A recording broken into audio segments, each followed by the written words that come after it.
ಕಲಬುರಗಿ ಜಿಲ್ಲಾಧಿಕಾರಿಗಳ ಕಚೇರಿ ಮುಂದೆ ಬಂಜಾರ ಭೋಯಿ ಕೊರ್ಚಕೋರ್ಮ ವಿದ್ಯಾರ್ಥಿಗಳ ಒಕ್ಕೂಟ ವತಿಯಿಂದ ಇವತ್ತೇನು ಪ್ರತಿಭಟನೆ ಹಮ್ಮಿಕೊಂಡಿದ್ದೀವಿ. ವಿಷಯ ಏನಪ್ಪಾ ಅಂದ್ರೆ ಒಳ ಮೀಸಲಾತಿಯಲ್ಲಿ ಜಾರಿಗೆ ಮಾಡಿ ಇವತ್ತಿಗೆ 6 ತಿಂಗಳಾಯ್ತು. 6 ತಿಂಗಳಲ್ಲಿ ಎಲ್ಲಾ ರೀತಿಯಾದಂತಹ ನೇಮಕಾತಿಗಳಲ್ಲಿ ಬಂಜಾರ ಭೋಯಿ ಕೊರ್ಚಕೋರ್ಮ ಮತ್ತು ಈ ಒಳ ಮೀಸಲಾತಿ ಪದ್ಧತಿಯಿಂದ ಈ ಎಲ್ಲಾ ವಿದ್ಯಾರ್ಥಿಗಳಿಗೆ ನೇಮಕಾತಿ ಪ್ರಕ್ರಿಯೆ ಅಂತ ನೀಟು, ನವೋದಯ, ವಸತಿ ಶಾಲೆಗಳು ಇನ್ನಿತರ ಎಲ್ಲಾ ಸರ್ಕಾರಿ ನೇಮಕಾತಿ ಪ್ರಕ್ರಿಯೆಯಲ್ಲಿ ಅನ್ಯಾಯವಾಗ್ತಾ ಇದೆ. ಸೊ ಸರ್ಕಾರವು ABC ಗುಂಪು ಮಾಡಿ ಎ ಅವರಿಗೆ 4.25, ಬಿ ಅವರಿಗೆ 4.25, 5.25, 5.25 ಮತ್ತು 4.5 ಏನು ಈ ಎಲ್ಲ ವಿಂಗಡಣೆ ಮಾಡಿಕೊಂಡು ಒಳ ಮೀಸಲಾತಿಯಲ್ಲಿ ಪ್ರವರ್ಗ ಸಿ ಯಲ್ಲಿ ಕೂಡ 4.5 ಅಲ್ಲೂ ಕೂಡ ಮತ್ತೆ ಒಳವರ್ಗೀಕರಣ ಮಾಡಿದೆ.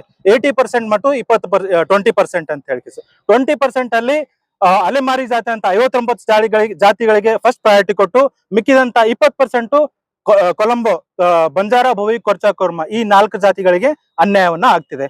ಸೊ ಉದಾಹರಣೆಗೆ ಒಂದ್ ಯಾವುದೇ ರೀತಿಯಾದಂತ ನೋಟಿಫಿಕೇಶನ್ ಜಾಬ್ ನೋಟಿಫಿಕೇಶನ್ ಸಿ ಪ್ರವರಕ್ಕೆ 2 ಜಾಬ್ಗಳು ಬಂದ್ರೆ ಒಂದೊಂದು ಜಾಬ್ ಅನ್ನ 20% ಅಲೆಮಾರಿ ಜಾತಿಗಳು ಹೋಗ್ತಿದೆ. ಇದರಿಂದ ನಾವೇನ್ ಮಾಡ್ತೀವಿ, 80% ಉಳಿದಂತ ಒಳ ಮೀಸಲಾತಿ ಪಡೆದಂತ ಕೊಲಂಬೋ ಜಾತಿಗಳಿಗೆ ಅನ್ಯಾಯವಾಗ್ತಿದೆ. ಸೊ ಈ ಪ್ರಕ್ರಿಯೆಯ ಬಿಸಿಯನ್ನ ಮೊನ್ನೆ ಪ್ರಕಟಿಸಿದಂತ ನೀಟ್ ರ್ಯಾಂಕಿಂಗ್ ಅಲ್ಲೂ ಕೂಡ ಎಲ್ಲಾ ವಿದ್ಯಾರ್ಥಿಗಳು, ರಾಜ್ಯಾದ್ಯಂತ ಕೊಲಂಬೋ ಸಮಾಜದ ಎಲ್ಲಾ ವಿದ್ಯಾರ್ಥಿಗಳಿಗೆ ಅನ್ಯಾಯ ಆಗ್ತಿದೆ. ಸೊ ಅದೇ ರೀತಿಯಾಗಿ ನಮ್ಮ ಹೋದ ತಿಂಗಳು ನಡೆದಂತ ಹೈಕೋರ್ಟ್ ಪ್ರಕ್ರಿಯೆಯಲ್ಲಿ ಸ್ಟೇ ಕೂಡ ಆಗಿದೆ. ಏನಂತ ಹೇಳಿ, ನೇಮಕಾತಿ ಪ್ರಕ್ರಿಯೆ ಫೈನಲ್ ಪ್ರಕ್ರಿಯೆಯನ್ನ ನೀವು ಮಾಡಬಾರ್ದು ಅಂತ ಹೇಳಿ ಸ್ಟೇ ಆಗಿದೆ.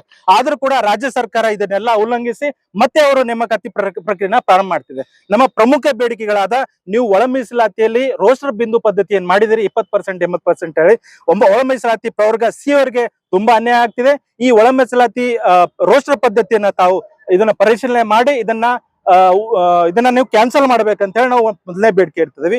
ಎರಡನೇ ಬೇಡಿಕೆ, ಯಥಾರ್ಥವಾಗಿ ಒಳ ಮೀಸಲಾತಿ ಏನ್ ಸ್ಟೇ ನಡೀತಿದೆ ಆ ಸ್ಟೇ ಅನ್ನ ನೀವು ಫಾಲೋ ಮಾಡ್ಲಾರ್ದೇನೆ ನೀವು ನೇಮಕಾತಿ ಪ್ರಕ್ರಿಯೆಯನ್ನ ಪ್ರಾರಂಭ ಮಾಡ್ತಿದ್ದೀರಿ. ಇದನ್ನ ಇದು ಸಕ್ರಿಯ ಅಂತ ಕಾನೂನು ಉಲ್ಲಂಘನೆ. ಇದರ ಬಗ್ಗೆ ತಾವು ಇನ್ನೊಮ್ಮೆ ಪರಿಶೀಲನೆ ಮಾಡಿ ಎಲ್ಲಾ ಪ್ರಕ್ರಿಯೆಯನ್ನ ನಿಲ್ಲಿಸಬೇಕಂತೇಳಿ ಎರಡನೇ ಪ್ರಮುಖ ಬೇಡಿಕೆಯನ್ನ ಸಲ್ಲಿಸ್ತಾ ಇದೀವಿ.